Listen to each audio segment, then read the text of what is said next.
teachers who have taught future murderers and major criminals. What were they like when they were under your tutelage? I posted this before, but when I first started working as the English teacher at a public elementary school in Tokyo, one of the teachers was telling me about how the class's pet dwarf hamster Pecoraro had gotten out of his cage and accidentally been stepped on.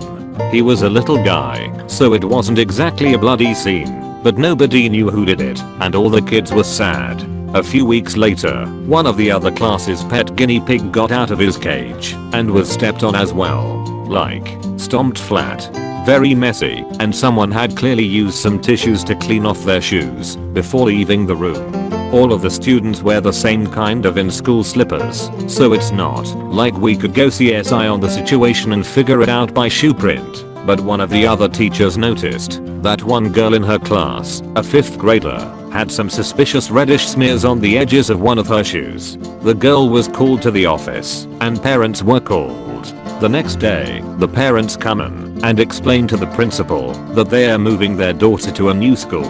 Basically, she's not your problem anymore, so don't bother trying to call in child counselors or anything. So rather than make a big deal out of it all, which would have been a headache for everyone, the school let it all slide because the girl was gone. A few years later, there was a local news story about a junior high girl who'd assaulted another student. It sounded like she pushed the other girl down some stairs and then kicked her. They didn't publish names because she's a minor, but word traveled down the grapevine pretty quickly that it was our former student. I'm not sure what happened to her after that. While I was a student teacher, I taught a young man who planned a school shooting for the night of his prom. He had weapons and apparently fully intended to harm his classmates, but was arrested after he made some alarming comments. He seemed like a nice kid, but very strange and withdrawn. He used to try to make jokes and witty comments, but was just awkward and got shut down a lot. Honestly, he was exactly what you imagine a kid who has been bullied, but still tries to make friends would be like. I suspect he was on the spectrum as well, but never diagnosed. I feel bad for him despite the terrible things he planned to do. His classmates ended up raising a sizable amount of money and donating it to mental health charities, and they did eventually have their prom just before the end of the school year. The student served about 6 months in jail and was given a few years of probation. One of my former students murdered 2 people, apparently on a drug deal gone wrong. He is now serving life in prison. I had him in 1st grade. Sweet kid, highly intelligent. Seriously, he was reading on a 3rd grade level, despite the fact that he came in late every day. Not just 10 or 15 minutes late, usually he would come in around 10 o'clock. Dad was not in the picture, in prison for gang activity, and mom was unconcerned about his education. I tried everything I could to impress on her just how intelligent her son was and how he had a very bright future, but that he needed to be in school. She honestly didn't seem to care. He later dropped out when he was in high school, joined a gang, and things snowballed. Such a goddamn waste. I taught 3 students that together went on to commit at least locally high profile murder, and probably others, and will likely die in prison as a result of them. 2 of them are brothers, Adam and Brian. It became apparent pretty early on that their house had drug issues and there was some serious neglect going on. Physical abuse too, from little things the boys let slip. They rarely had lunches, never had winter coats, and their shoes regularly were being glued or duct taped together. They'd talk about fights at their house, drug use, drunk parents, all sorts of things. We reported everything the entire year they were in my classroom, trying to get some intervention. They were actually from a fairly large family, 6 or 7 kids, but it never turned into anything. As students, they were entitled and did things like cutting in lines or taking someone else's candy, and rowdy, but not entirely stupid. I think the total lack of discipline at home, never having consequences for not doing homework, was a huge contributing factor to how they ended up. Adam was not the brightest bulb. He was a follower, for sure, and a little bit of a bully. He'd posture to show off, but if you pressed him, he'd back down. Never had problems with him in the classroom after the first week, just in the halls, or recess, or at the bus stops. Acted tough, but at least when I knew him, it was a fairly unconvincing act. Brian was always kind, when neither of the other two co-murderers were around. A really quiet kid, or thinker. But he stuck by his brother like glue. I guess they didn't have much else going for them. Nobody else to watch their backs, so they were 100% together in pretty much everything. I really hoped Brian'd end up in a better place. He was brighter, kinder, and patient. Liked to read. I had hope with him. I thought, if any of them have a chance, it's him. And if it weren't for the third kid they fell in with, Carl, he probably would have. Cole was a problem kid, had a file thicker than a dictionary. I saw him stab a kid, for no reason, and then say it was because he wanted to see what happened. We had to remove all scissors from our classroom because he liked to cut things.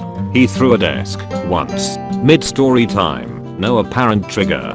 Just got up, threw it at a girl, and then laughed when she started crying. He was a nightmare on the bus, on the playground, and so on. He had a recess duty assigned to keep an eye on him, because whether he directly did it or not, kids got hurt when he was around.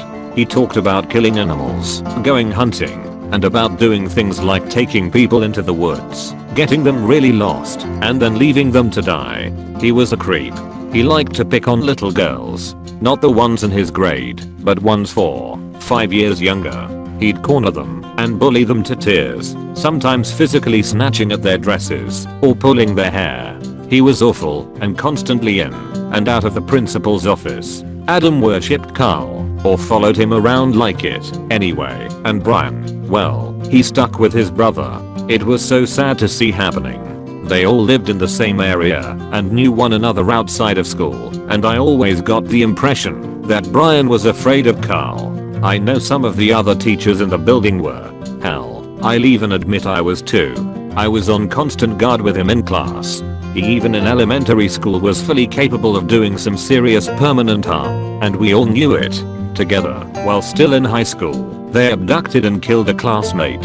Had an 8th grader who was a jerk, wouldn't listen, constantly disrupted the class, and put in little to no effort, was a bully to the other students. Unfortunately, our admin at the time was a pushover, so nothing ever happened when we would refer him or anyone else. One day he came back from the office and I overheard him telling a classmate when asked what happened that the principal gave him some candy and sent him back to class. Cut to 6 years later, see his face on the news being arrested for a gang murder. Not the least bit surprised. I volunteered a couple of times at an alternative school. One of my pastors was the principal there, so our church youth group would help out from time to time. I was in a 4th grade classroom and was tasked with helping a boy learn to read. It was basic stuff: cat, dog, ran, etc. He had a task to spell cat and dog and couldn't or wouldn't try to see the difference. He said he'd never need to know how to read, so why should he? I told him I'd draw some pictures of what the words were next to the words, so he could try to memorize them. He said something along the lines of, "If you try to make me do this, I'll slit your throat and fuck your corpse." Note, was a 275-pound dude. I told the teacher, who told me not to worry, that they check him daily to make sure he's not carrying a knife, since he's had a few incidents. Not sure what happened to that kid. Nothing good. She'd also previously told me he wasn't allowed pencils or pens, and was only allowed to write with crayons due to his violent outbursts. If he's still alive, he'd be around 25 now. Coincidentally, I mean that literally, I'm not being glib, I didn't end up volunteering there again. I did drive past there once and saw a bunch of kids beating the crap out of one kid outside. I called 911 and was thanked for the report, and that police were already on site.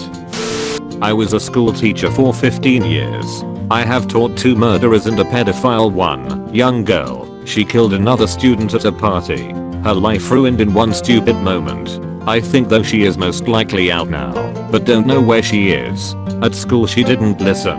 Bad attitude. Her dad is a gang member, so she was raised to be ruthless. 2. He was a cheeky but nice boy. If you treated him well he would give you the same respect, but hell, you fucked with him, that was it. Very low tolerance, did not manage his anger well. He was always very courteous to me, so it was sad to hear he killed an elderly man after the old man yelled at him. So senseless. He never really had a chance. His older brother in jail for murder as well. Peter was such a shock. Very popular boy at school, insanely talented. Never had an issue with him, so really shocked he went to jail for this.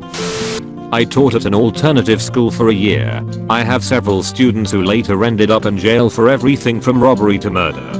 Most of them weren't surprising. These were kids who clearly had no family structure or discipline at home. And almost all of them were affiliated with gangs somehow.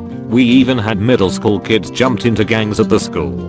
But alternative schools get almost no support from anyone but the police. It's basically a step away from jail. The one who committed murder killed a pizza delivery driver over a drug deal. He was actually somewhat surprising, because he was far from the worst kid I dealt with. He was a skinny, nerdy looking kid with braces, but he was hanging out with all the hard gang members too. I dunno, maybe he felt like he had to prove himself.